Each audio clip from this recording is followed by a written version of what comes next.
Imagine stopping by your elderly mother's house only to find a pile of smoldering ash in her favorite chair. A chilling silence hangs in the air, interrupted only by your own rapid breathing. The door handle was warm, the air heavy with a sweet, smoky scent, yet nothing appeared out of place.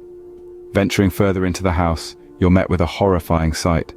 An ash pile where your mother should be sitting, her favorite jewelry glinting within the grey dust. The grisly sight of her feet, still encased in soft slippers, lie detached on the floor. An intense fire, so hot it reduced your mother to ash, but curiously left her surroundings untouched. Everything in the house sports a coat of pale yellow grease, an eerie testament to the inexplicable event that took place, a reality too gruesome to accept, too bizarre to ignore. This, my friends, is a case of spontaneous human combustion, a phenomenon more common than you might think. A chilling reminder that the unthinkable can and does happen. But what exactly is spontaneous human combustion?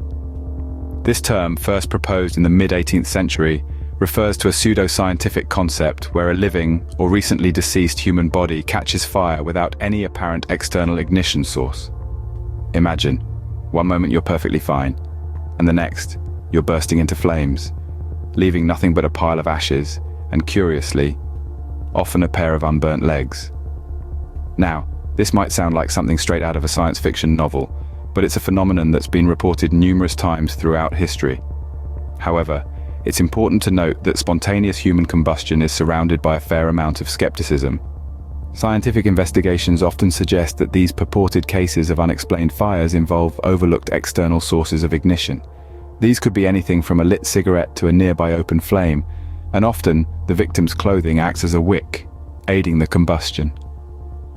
Despite the scientific consensus, there are several reported cases that continue to baffle experts. Let's delve into some of these mysterious cases. Consider the case of Mary Reeser, a 70-year-old woman from Florida, whose remnants were discovered in July 1951. Her son found her reduced to a pile of ashes in her favorite chair, with only her left foot, still wearing a slipper, remaining intact. The rest of the room, however, was largely untouched by fire, with only the ceiling and walls mildly scorched. This case baffled investigators, as the intense heat required to reduce a body to ash would typically cause much more extensive damage. Then there was Margaret Hogan, a 69-year-old Irish woman, found in March 1970. Similar to Reeser, Hogan was discovered in her home reduced to ashes, with only her legs below the knees and a portion of her skull remaining. No clear source of ignition was found, and the surrounding area was relatively undamaged, apart from a layer of greasy soot. In both these cases, the victims were elderly women living alone, discovered in their homes with no obvious source of ignition. The fires that consumed them were intensely hot, yet remarkably contained. These bizarre circumstances led some to suggest that they were victims of spontaneous human combustion.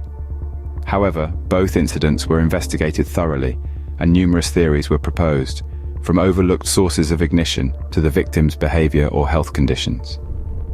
Yet, no definitive conclusion was ever reached. These cases highlight the perplexing nature of spontaneous human combustion. The victims are often found alone, their bodies reduced to ashes, while their surroundings remain largely unaffected. The heat required to cremate a body is immense, yet these fires remain localized, leaving many to wonder how such a thing could occur. Despite the scientific skepticism surrounding SHC, these baffling cases continue to intrigue, perplex, and horrify us. They force us to question our understanding of the human body, fire, and the very nature of life itself. These cases, while chilling, are only a few of the many reported instances of SHC. So, what's the truth behind spontaneous human combustion? It's a question that's been burning in our minds, isn't it? Let's summarize what we've learned. This phenomenon, steeped in mystery, has been a hot topic since 1746, with cases like Mary Reeser and Margaret Hogan stoking the flames of intrigue. But what does science say? Well, the consensus is that spontaneous human combustion without an external ignition source is extremely unlikely. Many reported cases, it appears, involve overlooked external sources of ignition, perhaps a candle left burning, a spark from a fireplace, or smoldering clothing. Factors like alcoholism and victim behavior have also been considered. However, the absence of a clear cause in some instances keeps the embers of this debate glowing. Whether you believe in spontaneous human combustion or not, one thing is certain: it's a mystery that continues to ignite our curiosity.